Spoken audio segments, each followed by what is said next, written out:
Oke guys, selamat datang di channel gua. Kali ini gua mau bawain satu manga yang judulnya Yusa Goikoku no Kairimichi. Ini merupakan salah satu manga one shot terbaik yang pernah gua baca saat ini. Bagaimana isi ceritanya? Langsung saja kita mulai. Ceritanya dimulai setelah perang besar selesai. Rombongan pahlawan yang isinya ada Nina, seorang penyihir, Yusha, warrior, dan Priest. Mereka akhirnya berhasil mengalahkan Raja Iblis. Misi selesai. Dunia damai. Dan sekarang, saatnya mereka pulang ke kampung halaman. Di sini kita dikasih lihat, Nina yang ceria banget. Dia senang banget bisa jalan pulang bareng Yusa. Dia bilang, ini bakal jadi kenangan yang luar biasa. Terus, ada flashback dikit pas mereka mendaki gunung. Nina sempat kepleset, dan Yusa dengan sigap nangkep tangannya Nina. Lalu mereka membuat tenda. Yusa berbicara bahwa mereka besok akan memasuki kastil Raja Iblis dan berterima kasih karena semuanya sudah mau mengikutinya. Dari mereka yang bertiga berjalan bersama-sama sampai bertemu dengan Nina di tengah jalan. Mereka bersama-sama melalui banyak bahaya bersama. Tapi karena itu perjalanan ini menjadi menyenangkan. Meski pertarungan Raja Iblis belum berakhir, Yusa ingin mereka pulang bersama dengan selamat. Masuk ke adegan kemah malam hari. Nina masak sup buat mereka makan malam. Dia nyebutnya potage khusus Nina. Rasanya belum diketahui. Aromanya aneh. Pokoknya mencurigakan banget lah. Nina memakan sup itu bersama yang lainnya. Tapi anehnya, Yusa diem aja. Matanya ketutup. Kayak orang lagi sakit parah. Lalu, Nina bilang kalimat yang bikin gue mikir keras. Seperti yang kau bilang, obat terbaik selalu pahit. Hah? Obat? Katanya makanan. Dan lihat deh, teman-temannya yang lain. Si Warrior sama Priest cuma duduk diem. Makanannya nggak disentuh sama sekali. Apa mereka sakit atau bagaimana? Setelah selesai makan, Nina berkata, perjalanan pulang lebih cepat daripada mereka saat datang. Mereka akan mencapai perkemahan karavan dalam beberapa hari lagi, dan mereka dapat mengisi persediaan lagi. Nina merasa nostalgia dan mengingat saat pertama kali membeli buku sihir di sana. Lalu, Nina bertanya beberapa lama lagi untuk sampai ke desa Poka. Tetapi, Yusa hanya terdiam. Nina bergumam. Pertama kali bertemu Yusa, dia percaya. Lalu, terjadilah flashback Nina saat dia disembuhkan oleh Priest karena kelelahan. Dan Nina berencana belajar sihir. Tetapi buku yang Nina ambil merupakan buku sihir hitam yang dapat menghidupkan kembali bangkai hewan mati. Kebanyakan sihir hitam adalah kelas kutukan. Melihat Nina yang belajar sihir mengingatkan Priest tentang adiknya di rumah. Nina sendiri, dia ingin belajar sihir agar dia bisa membantu yang lainnya. Nina tidak ingin selalu menyusahkan yang lainnya. Jika yang lain terkena bahaya karenanya, Nina dipenuhi dengan perasaan penyesalan. Lalu, Yusa berkata, mereka bertiga tahu apa yang mereka hadapi ke depannya. Dia bergumam, ini mungkin menyedihkan untuk dikatakan. Setiap kali dia melihat tubuh busuk di sepanjang perjalanan, membuatnya berpikir, meski aku mati dalam perjalananku, jika bisa, jadi kuburkan dan menikmati istirahat abadi di kota di mana aku dilahirkan dan dibesarkan. Aku akan sangat senang bersama orang-orang di Poka, bisa melihat keluargaku. Perkataan pahlawan seketika membuat hening. Priest yang ingin mencairkan suasana mencoba menyemprotkan parfum. Lalu, Nina teringat dulu di tempat pertama kali bertemu Yusa. Nina yatim piatu. Tidak ada tempat untuk kembali atau orang yang menunggunya. Tapi, dia bertemu dengan Yusa. Nina bekerja keras, nyaris tidak bisa mengikuti semua orang. Terserah apa yang akan terjadi setelah perjalanan ini. Nina tidak pernah memikirkannya secara mendalam. Namun, kalian, parti pahlawan, adalah satu-satunya keluarga yang pernah Nina punya. Itulah mengapa Nina berharap perjalanan ini tidak akan pernah berakhir. Itu yang Nina pikirkan, dan dia meminta maaf karena mengatakan hal yang buruk. Priest dan warrior mendengar, terlihat sedih dan langsung memeluk Nina. Kemudian, Nina diajak oleh Yusa agar mengikuti mereka kembali ke desa Poka. Nina akan disambut di sana, sambil memikirkan apa yang akan dilakukan selanjutnya. Nina merasa tidak enak dan takut akan mengganggu. Kemudian pahlawan berkata sambil tersenyum, "Bukankah kita ini keluarga?" Nina yang mendengar itu langsung menangis. Kembali ke sekarang, Nina yang ketiduran terbangun dan berkata, "Jika tidak ada yang menjaga, mereka akan diserang saat tidur." Saat Nina keluar, tiba-tiba ada naga muncul di belakangnya. Nina yang kaget langsung lari. Dia bergumam, "Kenapa ada naga di sini?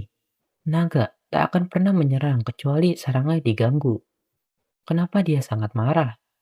Lalu Nina teringat, mungkin telur yang Nina temukan secara kebetulan adalah telur naga.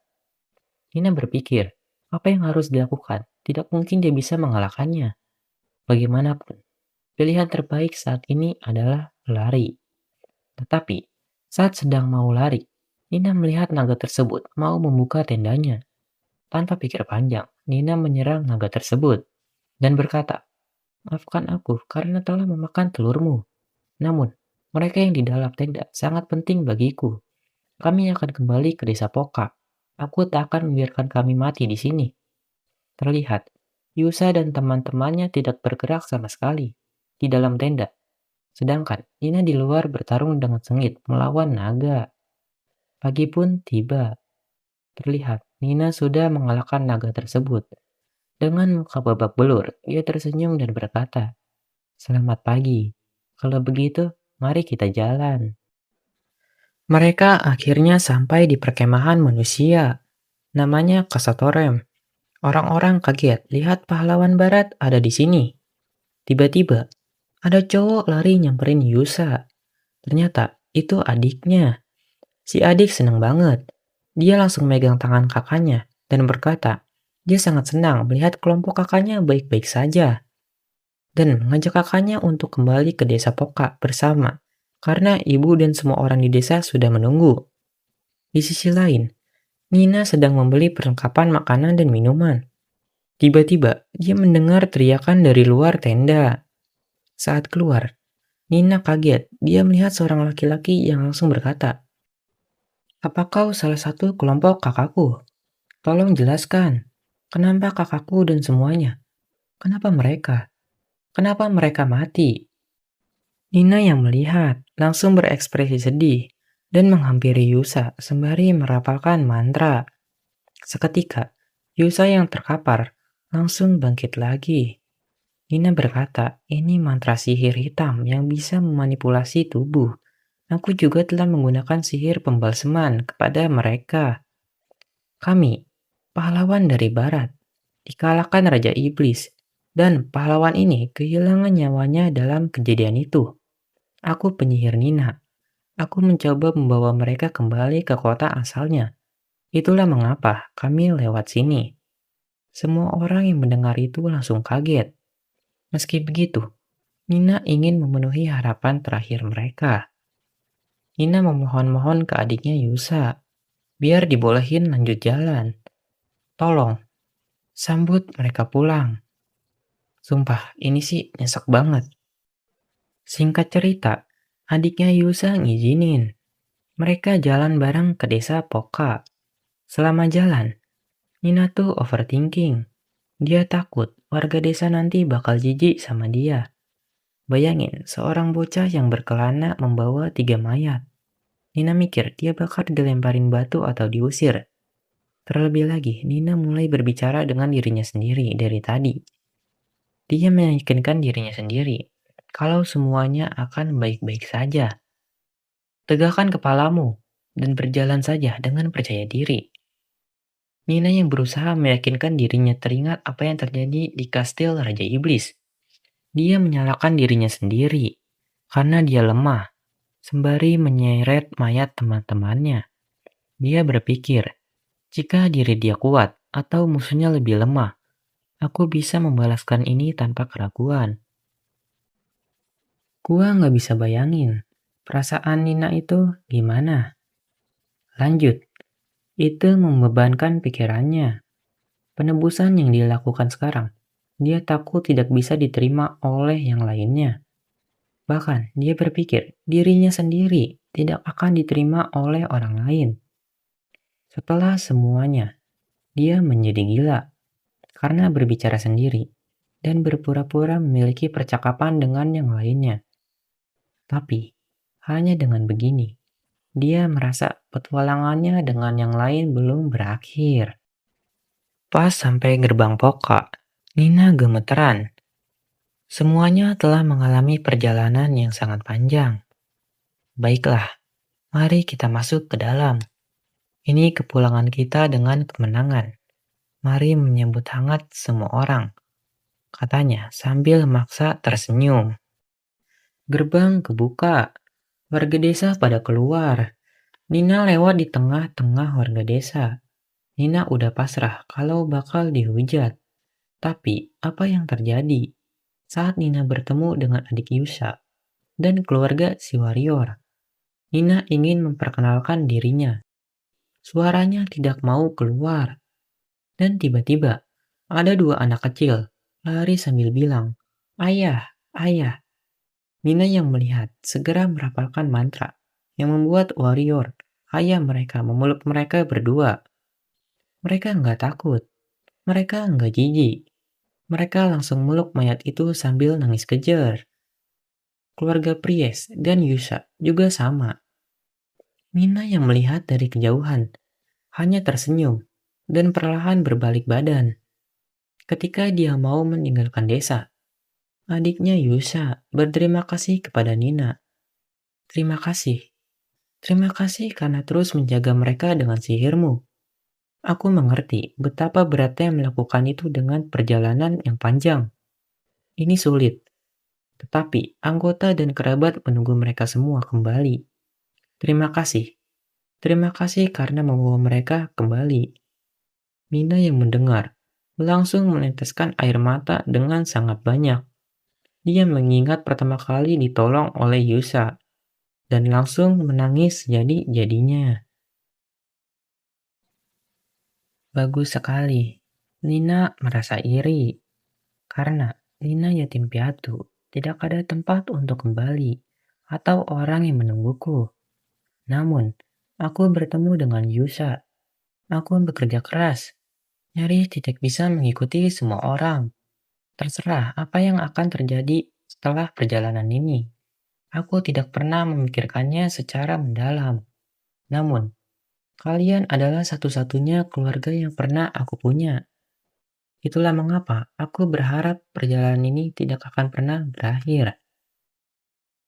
Takkan pernah berakhir. Terima kasih. Selamat tinggal semuanya. Sedih banget, cowok. Gua meneteskan sedikit air mata, anjir. Nina akhirnya menemukan. Akhirnya perjalanan ini dan jalan setelahnya. Di endingnya, kita lihat Nina berdiri di atas bukit, menghadap ke makam teman-temannya. Langit cerah banget.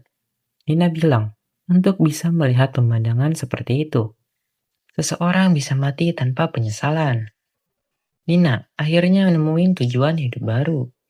Dia bakal kerja keras buat jadi orang yang nganterin jasad mereka yang gugur, buat pulang ke rumahnya. Untuk orang yang menunggu mereka. Dan mangla ini ditutup dengan senyuman Nina yang tulus banget. Bisakah kita pergi? Gila sih, ini manga short, tapi damage-nya ke hati dalam banget. Dari yang awalnya kita kira, Nina itu gila. Ternyata, dia ngelakuin hal paling mulia buat teman-temannya. Gimana menurut kalian, guys? Kalau gue sih respect banget sama Nina. Oke, segitu dulu cerita hari ini. Kalau kalian ada rekomendasi manga lain yang bikin depresi kayak gini, tulis di komen ya. Jangan lupa like dan subscribe.